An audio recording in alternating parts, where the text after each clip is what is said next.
Hello दोस्तों, मेरा नाम है संदीप और स्वागत है आपका BHE वर्स में।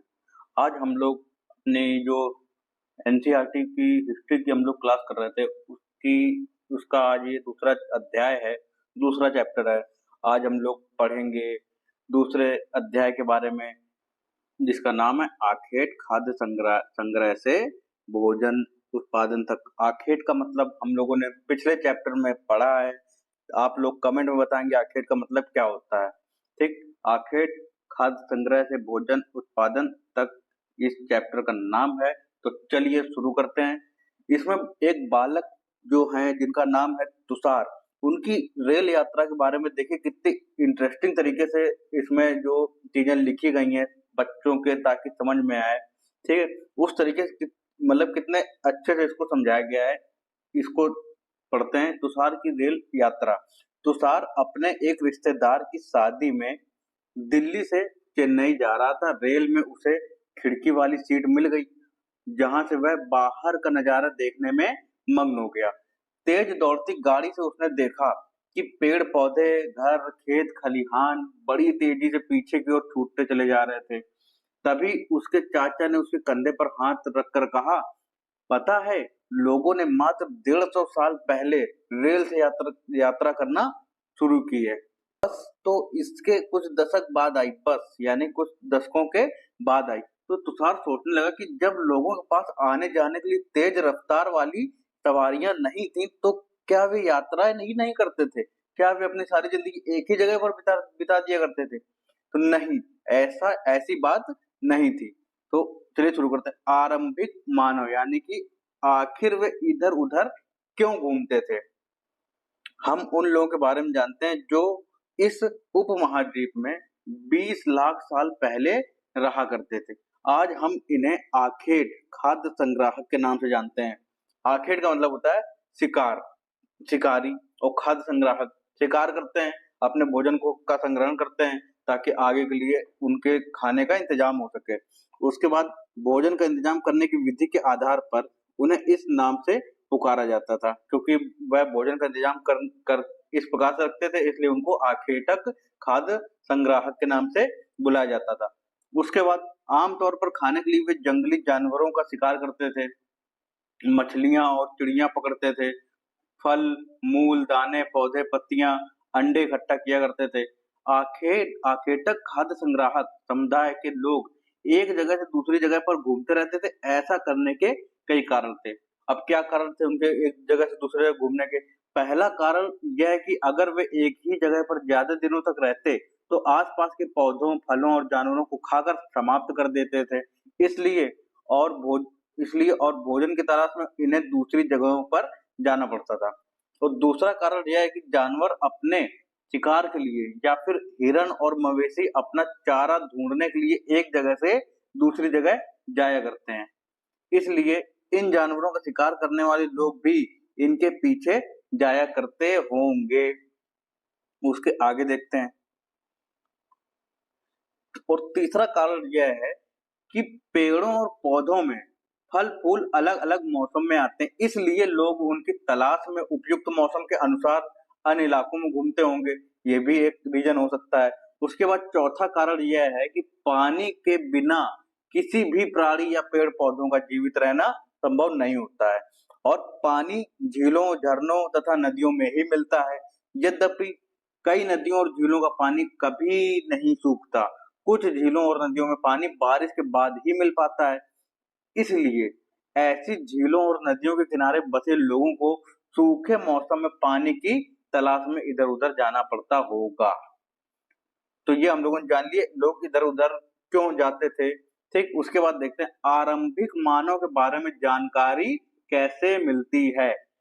पुरातात्वविदों को, पुरातात्वविद कौन होते हैं ये भी हम लोगों ने पहले चैप्टर में समझ लिया है, को कुछ ऐसी वस्तुएं मिली हैं जिनका निर्माण और उपयोग आखेटक खाद्य संग्राहक किया करते थे। मतलब उनको ऐसी कुछ वस्तुएं मिली जिनका जिनका निर्माण यानी जिनको आखेटक खाद्य संग्राहक समुदाय के लोग जो है उनको बनाते थे और उनका उपयोग भी करते थे। और यह संभव है कि लोगों ने अपने काम के लिए पत्थरों, लकड़ियों और हड्डियों के औजार बनाए हों। यह भी संभव है। ठीक, उसके बाद इनमें से पत्थरों के औजार आज भी बचे हुए हैं। ठीक, उसके आगे देखते हैं, इनमें से कुछ औजारों का उपयोग फल-फूल काटने, हड्डियाँ और मांस काटने तथा पेड़ों की छाल और जानवरों की खाल उतारने के लिए किया जाता था। कुछ के साथ हड्डियों या लकड़ियों के मुट्ठे लगाकर भाले और बाण जैसे हथियार बनाए जाते थे। ठीक है?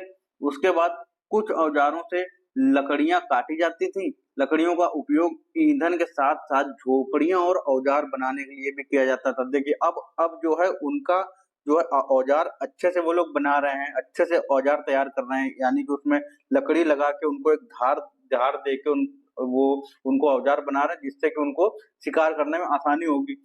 और जो लकड़ियाँ हैं उनका उपयोग वो लोग जला रहे हैं। जलाने इसका मतलब क्या कहते हैं, उन्होंने आग की खोज कर ली है। उनको जला के अब क्या कहते हैं वो लोग झोपड़ियाँ भी उसकी बना के स्थायी आवास भी उनका शुरू हो चुका होगा इस समय तक। ठीक, तो इससे हम लोगों को ये संकेत मिलता है। उसके आगे देखते हैं। देखिए यहाँ पे ये 2 चित्र दिए गए हैं।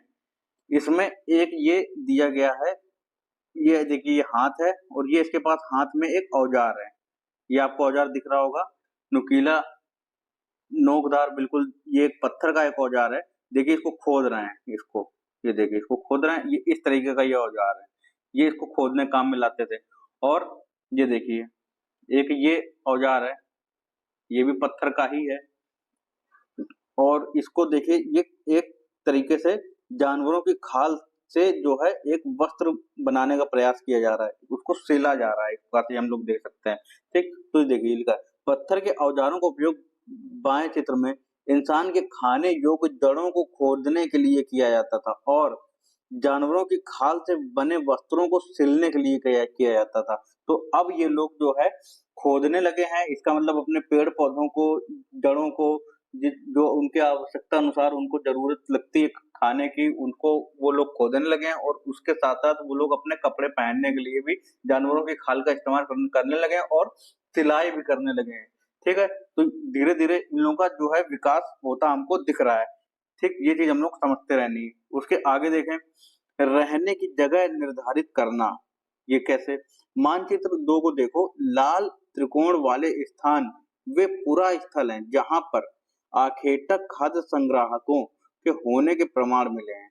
ये हम लोग देख सकते हैं, लाल त्रिकोण वाले स्थान, एक ये है, ये कहाँ पे है? ये भीमबेटका के पास है, ये हमारा हुंसगी पे है और ये है हमारा कुरनूल गुफाएँ।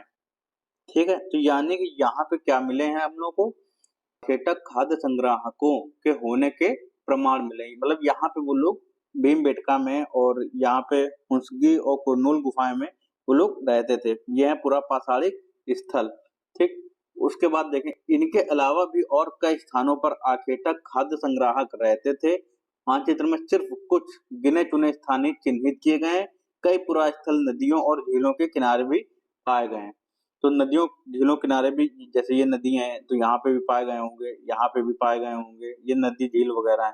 ठीक, उसके बाद अगर हम आगे देखें, क्योंकि पत्थर के उपकरण बहुत महत्वपूर्ण थे, इसलिए लोग ऐसी जगह ढूंढते रहते थे जहां अच्छे पत्थर मिल सके। अभी हम लोगों ने देखा कि वो लोग खुदाई कर रहे हैं, कपड़े उसके नोक बना के कपड़े सिल रहे हैं, शिकार कर रहे हैं, तो ये उपयोगी तो थे। इस इसलिए वो पत्थरों की तलाश में इधर-उधर और ढूँढते थे, उनको ढूँढते थे वो, ताकि उन्हें अच्छे पत्थर मिल सकें। उसके बाद देखिए कि ये चित्र बना हुआ है, ये ये चित्र हमको मिला है भीमबेटका, आधुनिक मध्य प्रदेश। इस पुरा स्थल पर गुफाएँ व कंदराएँ मिली हैं। लोग इन गुफाओं में इसलिए रहते थे क्योंकि यहाँ उन्हें बारिश, धूप और हवाओं से राहत मिलती थी। ये गुफाएँ नर्मदा नदी घाटी के पास हैं। अभी हम लोगों ने कल की क्लास में देखा नर्मदा नदी घाटी कौन-सी है, वो क्षेत्र हम लोगों ने देखा था। उसके बाद ये क्वेश्चन पूछा गया है, क्या तुम बता सकते हो कि रहने के लिए लोगों ने यह जगह क्यों चुनी होगी? ये आप लोगों को सोचना है इसके बारे में। इसका देख लेते हैं, इस चित्र के बारे में बताओ। जिन गुफाओं में लोग रहते थे, उनमें से कुछ की दीवारों पर चित्र मिले हैं। इनमें कुछ सुंदर उदाहरण मध्य प्रदेश और दक्षिणी उत्तर प्रदेश की गुफाओं से मिले चित्र हैं। इनमें जंगली जानवरों का बड़ी कुशलता से सजीव चित्रण किया गया है। ठीक, उसके आगे हम लोग देखते हैं, देखिए ये गुफाएं हैं, ये उसके बाद देखते हैं पुरा स्थल का मतलब। ये पुरा स्थल का मतलब क्या होता है ये इसमें बताया। पुरा स्थल उस स्थान को कहते हैं जहां औजार, बर्तन और इमारतों जैसी वस्तुओं के अवशेष मिलते हैं। पुरा स्थल उस स्थान को कहते हैं जहां औजार, बर्तन और इमारतों जैसी वस्तुओं के अवशेष मिलते हैं, उसे कहते हैं पुरा स्थल। ऐसी वस्तुओं का निर्माण लोगों ने अपने काम के लिए किया था और बाद में वे उन्हें वहीं छोड़ गए।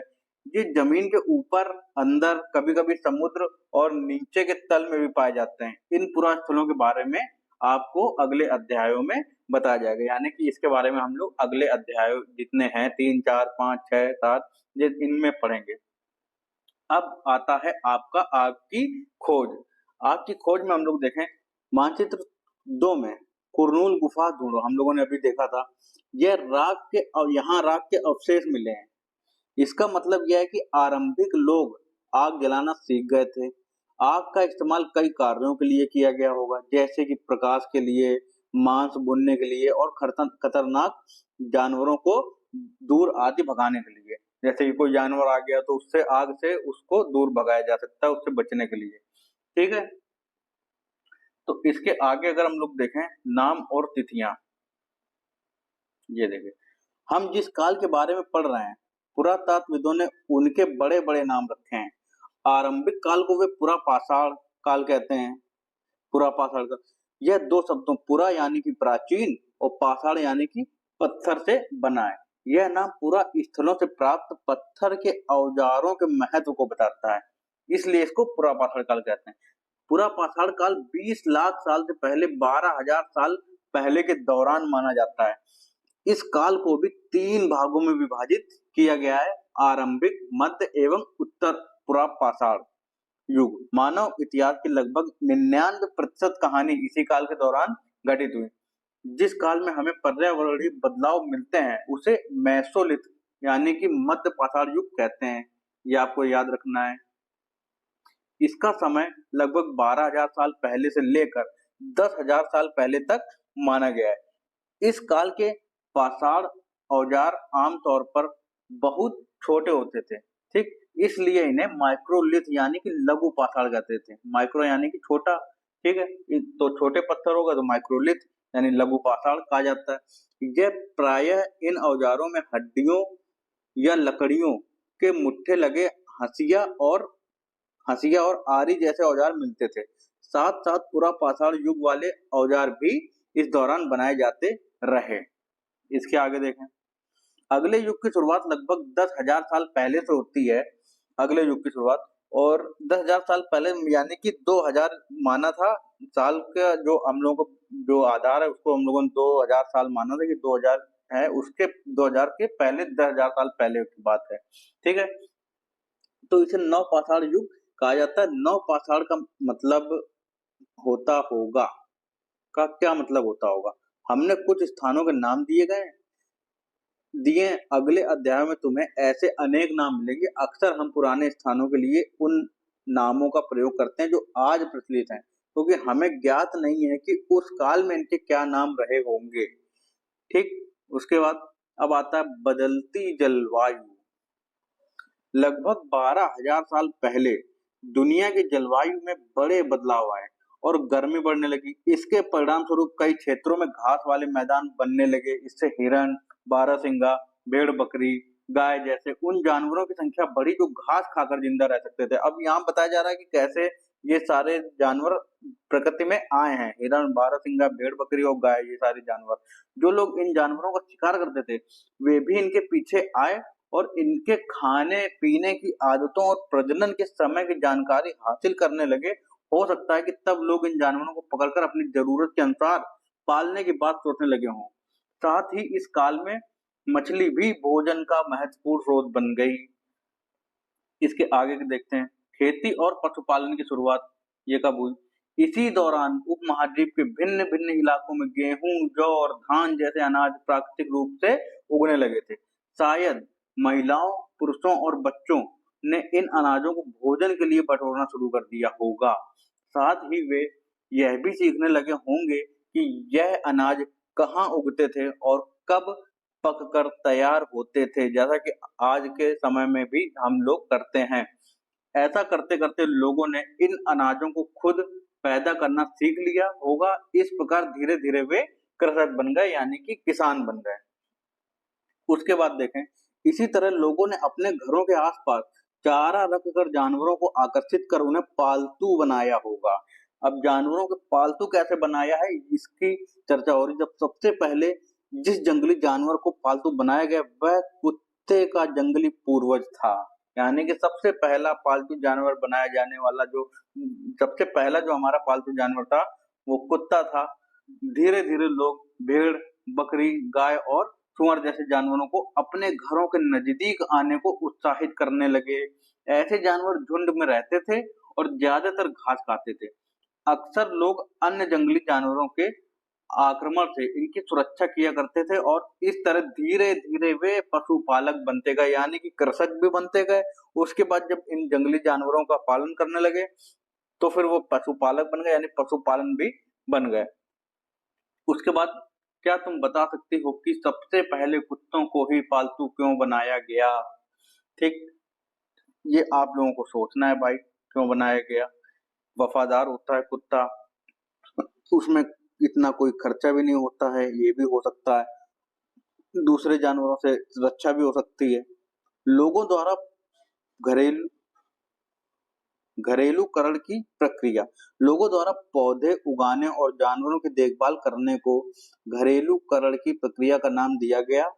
अपनाए गए ये पौधे तथा जानवर अक्सर जंगली पौधों तथा जानवरों से भिन्न होते हैं। इसकी वजह यह है कि इस प्रक्रिया के तहत अपनाए गए पौधों या जानवरों को लोग चयन करते हैं। उदाहरण के तौर पर लोग इन्हीं पौधों तथा जानवरों का चयन करते हैं जानवरों का चयन करते हैं जिनके बीमार होने की संभावना कम हो। यही नहीं, लोग उन्हीं पौधों को चुनते हैं जिनसे बड़े दाने वाले अनाज पैदा होते हैं, साथ ही जिनकी मजबूत डंठलें अनाज के पके दानों के भार को संभाल सकें। ऐसे पौधों के बीजों को संभाल कर रखा जाता है ताकि फिर से उगाने के लिए उनके गुण सुरक्षित रह सकें। उन्हीं जानवरों को आगे प्रजनन के लिए चुना जाता है जो आमतौर पर अहिंसक होते हैं, मतलब हिंसा नहीं करते हैं। इसलिए हम देखते हैं कि पाले गए जानवर तथा कृषि के लिए अपनाए गए पौधे जंगली जानवरों तथा पौधों से धीरे धीरे भिन्न होते गए। मिसाल के तौर पर जंगली जानवरों की तुलना में पालतू जानवरों के दांत और सींग छोटे होते हैं। अब इन दांतों को देखो, ये क्या है, ये भाई दांत दिए गए हैं, ये है। इनमें से कौन सा जंगली सुअर का है और कौन सा पालतू सुअर का है, बिल्कुल बता सकते हैं। जंगली सुअर का होगा तो बड़ा होगा, तो ये देखिए बड़े हैं, ये होगा पालतू सुअर के। यह प्रक्रिया पूरी दुनिया में धीरे धीरे चलती रही। यह करीब 12,000 साल पहले शुरू हुई। वास्तव में आज हम जो भोजन करते हैं वे इसी प्रक्रिया की वजह से है। कृषि के लिए अपनाई गई सबसे प्राचीन फसलों में गेहूं तथा जौ आते हैं, यानी कि सबसे जो पहली फसल है, सबसे जो प्राचीन फसल, सबसे जो पुरानी है वो हमारे जौ और गेहूं ही है। उसी तरह सबसे पालतू बनाए गए जानवरों में कुत्ते के बाद भेड़ बकरी आते हैं। ठीक, उसके बाद हम लोग देखें एक नवीन जीवन शैली। तुम किसी पौधे के बीज को बोकर देखो, तुम पाओगे कि इसे विकसित होने में कुछ वक्त लगता है। इनमें कुछ दिन, महीने या फिर साल तक लग सकता है। इसलिए जब लोग पौधे उगाने लगे तो उनकी देखभाल के लिए उन्हें एक ही जगह पर लंबे समय तक रहना पड़ा था। बीज बोने से लेकर फसलों के पकने तक, जाहिर सी बात है जब तक फसल पक के तैयार नहीं हो जाएगी तब तक वहां तो रहना ही है। पौधों की सिंचाई करना, खरपतवार हटाना, जानवरों और चिड़ियों से उनकी सुरक्षा करना जैसे बहुत से काम शामिल थे। कटाई के बाद अनाज का उपयोग बहुत संभाल कर करना पड़ता था। अनाज को भोजन और बीज दोनों ही रूपों में बचा कर रखना आवश्यक था, इसलिए लोगों को इसके भंडारण की बात सोचनी पड़ी। अब ये देखते हैं क्या दिया, अनाज के उपयोग।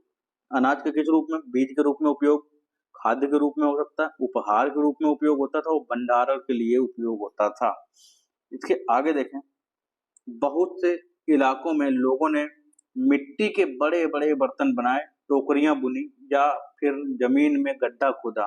क्या तुम्हें लगता है कि शिकारी या भोजन संग्रह करने वाले बर्तन बनाते और उनका प्रयोग करते होंगे? अपने जवाब का कारण बताओ, ये आप लोगों को सोचना है दिमाग। जानवर चलते फिरते खाद्य भंडार। जानवर बच्चे देते हैं जिससे उनकी संख्या बढ़ती है। अगर जानवरों की देखभाल की जाए तो उनकी संख्या तो बढ़ती ही है, साथ ही उनसे दूध भी प्राप्त हो सकता है जो भोजन का एक अच्छा स्रोत है, ये हम सभी जानते हैं। यही नहीं, जानवरों से हमें मांस भी मिलता है। दूसरे शब्दों में पशुपालन भोजन के भंडारण का एक तरीका है, यानी कि जो पशुपालन भोजन के भंडारण का भी एक तरीका है। उसके बाद भोजन के अतिरिक्त जानवरों से और क्या-क्या मिल सकता है, ये आपको बताना है, सोचना है इस बारे में। तो आज जानवरों का उपयोग किस लिए होता है, ये भी आपको सोचना है इस बारे में।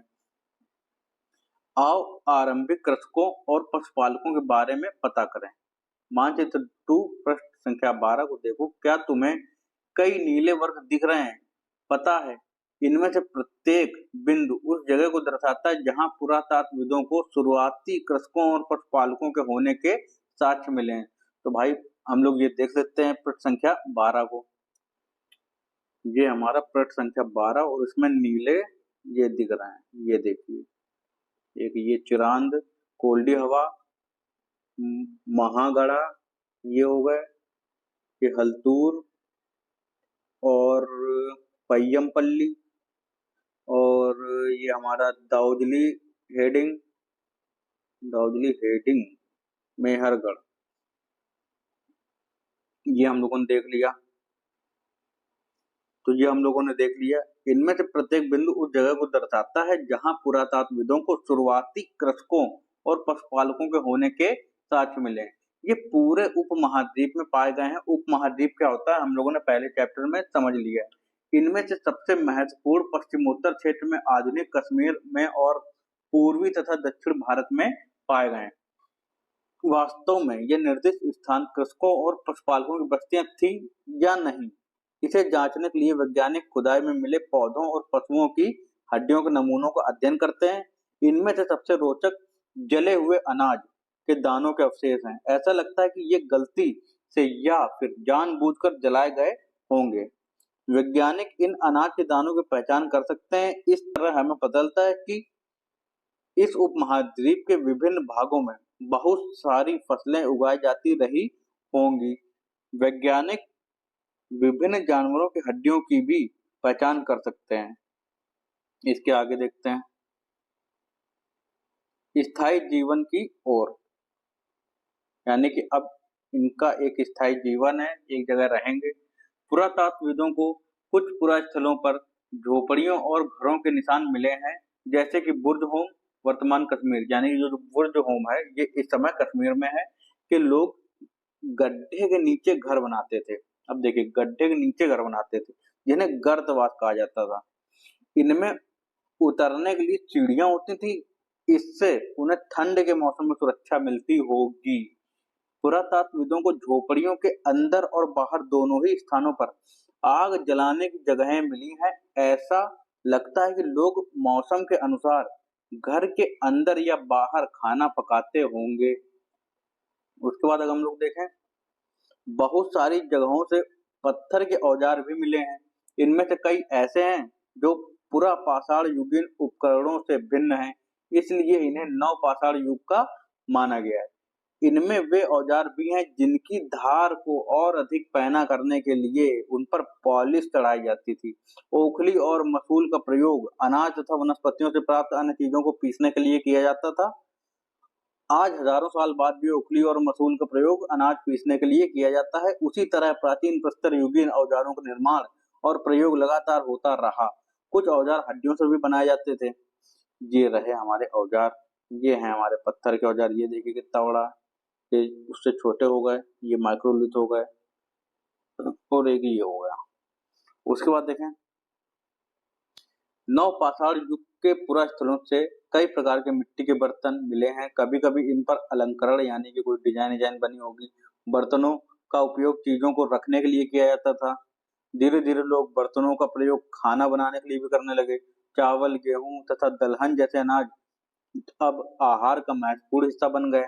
देखिए हम लोगों ने सबसे पहले देखा ये लोग शिकार करते थे, मांस खाते थे। अब ये लोग खाना अच्छे से खाने लगे हैं। आहार दाल चावल गेहूं ये चीजें लोग खाने लगे हैं। इसके साथ साथ अब लोग कपड़े भी बुनने लगे हैं। इसके लिए कपास जैसे आवश्यक पौधे उगाए जा सकते थे। क्या ये परिवर्तन हर जगह एक साथ ही आ गए होंगे? ऐसी बात नहीं है। एक तरफ जहां कई जगहों पर स्त्री पुरुष शिकार और भोजन संग्रह करने का काम करते रहे थे, वहीं अन्य लोगों ने हजारों सालों के दरमियान धीरे धीरे खेती और पशुपालन को अपना लिया। बहुत जगह लोग मौसम के मुताबिक बदल बदल कर अपनी जीविका चलाया करते थे। मतलब मौसम के अकॉर्डिंग वो लोग चलते थे कि जहां जैसा मौसम है वहां पे वैसा वो लोग काम करते थे। इसके आगे देखें, सूक्ष्म निरीक्षण में हर गण में जीवन मृत्यु। मानचित्र 2 में पृष्ठ 12 में मेहरगढ़ ढूंढो, हम लोगों ने ढूंढ लिया था। यह ईरान जाने वाले सबसे महत्वपूर्ण रास्ते बोलन दर्रे के पास एक हरा भरा समतल स्थान है। ये ध्यान रखना है, ये पॉइंट।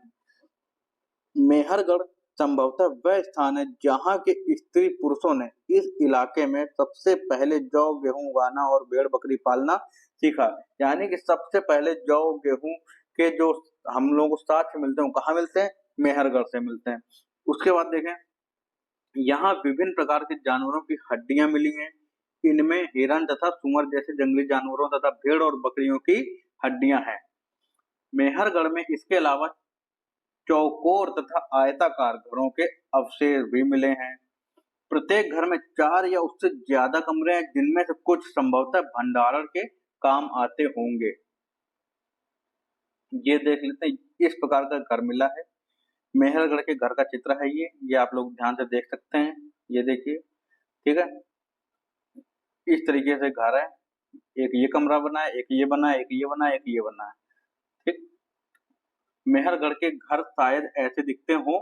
तुम जिस घर में रहते हो उसके साथ इस घर की क्या समानता है, ये आप लोगों को सोचना है इसके बारे में।